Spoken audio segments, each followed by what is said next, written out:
New ways of saving money. Hello everyone, this is Roan Celis Capistrano of 1 Million Club. As a financial educator for 4 years now, I observed na marami ang nahihirapang mag-ipon. Meron mga nagsimula pero after 1 month or 2 months na nag-ipon, tumigil din. Kaya iniisip ko talaga kung paano sila matutulungan. Lalo na yung mga matagal na nagtatrabaho pero wala pa din ipon or investment. So I want to share this video, the new ways of saving money. First, let's discuss budgeting. This is the traditional way of saving money. Marami na nagpalabas sa TV about how to budget. Marami na din akong na-attenan na financial seminar na nagtuturo sa mga tao kung paano ba talaga mag-budget. Pero bakit majority hindi ginagawa ang budgeting? Dahil pag sinasabi sa atin mag-budget, ganito ang impact sa atin. Magbaon na lang, wag na mag-lunch out. Wag na mag-junk foods, once lang yan. Wag na mag-dessert or ice cream, mabubuhay ka naman nang di bumibili niyan. Wag na mag-shopping, lalo na pag payday. Magtipid. Wag na mag-travel kung ayaw mo maging pulubi later. Ang daming bawal. Kaya pag usapang budget, we feel deprived. Kaya for majority, budgeting means I need to sacrifice. Budgeting is painful. At kung papipiliin tayo between pain and pleasure, of course we will choose pleasure. Kaya marami sa umpisa mag-iipon, tapos after 1 month, pipiliin niya ang pleasure. Ang sarap kaya mag-spend ng pera. Budgeting is like this. Smoker ka.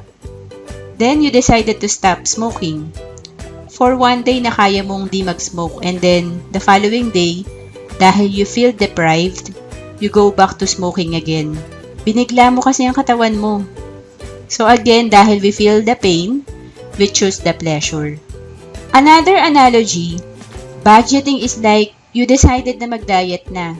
Mula bukas, gulay na lang ako. Light meal na lang. And then again, dahil binigla mo katawan mo, you feel deprived. Kaya the following week, you eat ice cream. Again, you feel the pain, and you go back to pleasure. Biglaan eh. Going back to saving money, kesa biglaan na maraming bawal bilhin, why not do the new way of saving money? And that is gradual improvement. Gradual means taking place, changing, moving small degrees or little by little. Before we go to our example, first you have to answer these questions. Do you have enough money coming in? Second question, do you know where your money is going? Because at the start, you must know where you are today and where you are going. First, you have to list down all your expenses in a month. Magkano rent mo, electricity and water bill? Magkano pamasahe mo? Magkano gastos mo sa food pag nasa office ka? Magkano gastos mo sa shampoo, personal hygiene? Kung nagsha-shopping ka ng damit, example 500 pesos per week, lagay mo 2,000. Kung bumibili ka ng shoes once a month, lagay mo average na price. Lagay mo din cellphone load mo kung magkano. Pag weekend, madalas naman pumapasyal tayo with family, so kung 1,000 per week gastos mo, lagay mo 4,000. Kung breadwinner ka, kagaya ko, halimbawa, nagbibigay ka sa parents mo ng 5,000 a month, lagay mo sa listahan. In our example, total expense for the month is 24,300. Then, sa baba, lagay mo income mo for the month. Sa sample natin, dahil 20,000 lang sweldo niya, negative cash flow ang result. Negative 4,300. Kaya importante na naglilista ka din ng gastos mo. Kasi kung hindi, di mo mapapansin na umaasa ka na pala sa credit card. So, based on our example, let's implement gradual improvement. In this method, find alternative or reduce the frequency of your spending. For example, kung single ka, mag-isa ka lang naman sa apartment mo, why not rent with your friends para share kayo sa rent, electricity, and water?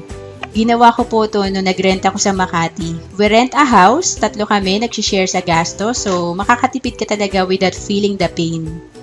Transportation, wala tayong ibabawas dyan dahil di naman natin kontrol yan. Ang magagawa lang natin dyan is to maintain that amount. So, anong ibig kong sabihin?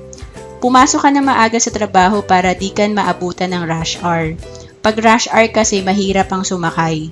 So ang gagawin mo, magta-taxi ka or dalawang sakay. Mas lalaki gastos mo. Food, ang pwede mong gawin dyan kung nagde-dessert ka everyday pag lunch, instead na everyday, gawin mong 3 times a week lang. Di natin inalis yung dessert, binawasan lang natin frequency. Personal hygiene, di naman pwede dito kung nagsha-shampoo ka everyday, gagawin nating 3 times a week lang. Kaya ang gagawin mo dyan, aabangan mo yung sale ng shampoo. At usually, pag everyday mo ginagamit, mas makakatipid ka kung bulk ang bibilhin mo. Malaking size na or maramihan. Yan ang ginagawa ko. Kaya pwede ka pa din makatipid kahit 250 pesos. Kung bumibili ka ng damit every week, why not make it twice a month? So, yung gastos mo kalahati na lang. Ganun din sa shoes. Kung bumibili ka once a month, do it every 2 months instead. Sa cellphone load, instead na naka-postpaid plan ka, why not switch to prepaid load? Ang dami ng promo sa prepaid load. Weekend expense, instead na every week kayo nasa mall ng family mo, why not one Sunday sa bahay kayo mag-food trip?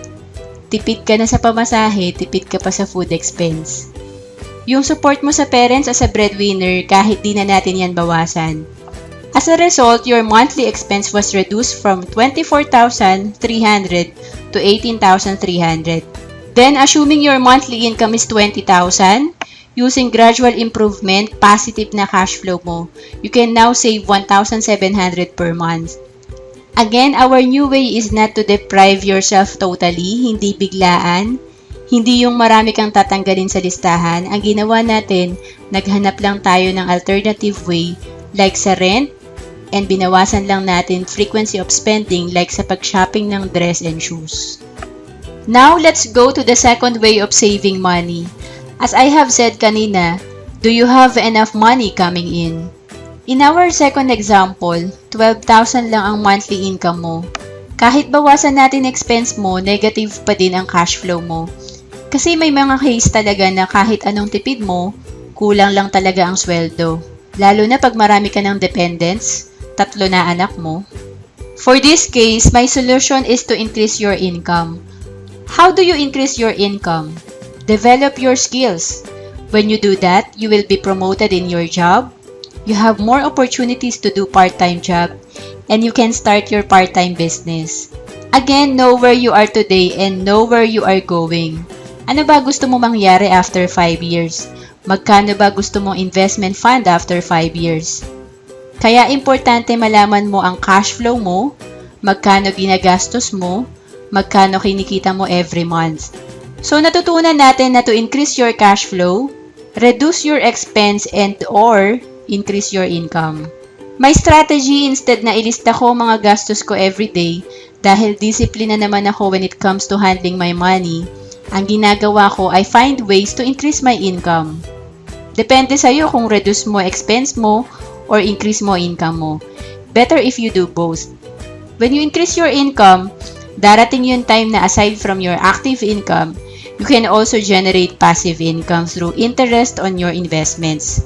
What if after 5 years of saving money, you have 1 million fund, assuming rate of return of 10% per year? Your passive income equals 100,000 per year. Now you can have a lifestyle by just spending the passive income. Ang sarap mag-lunch out, mag-shopping, mag-travel, lalo na kung galing to sa kinita lang ng pera mo. To summarize what I have shared in this video, first, budgeting for majority means I'm deprived, I need to sacrifice, it's painful. Second, we discussed the new way of saving money, and that is through gradual improvement. Old way is total elimination of expense or biglaan. Our new way is by finding alternatives and reducing the frequency of your spending. Third, we discussed that to increase your income, you have to develop your skills. Fourth, we discussed the new ways of increasing cash flow, reducing your expense, and or increasing your income. And lastly, we discussed the benefits of having passive income. To learn more about investments, visit www.1millionclub.com. You may also email me at roan@1millionclub.com. We are also conducting free financial checkup. You may check the link below to register. And for those located outside Metro Manila, you can also register for our free webinar, that is online seminar. Thank you for watching this video.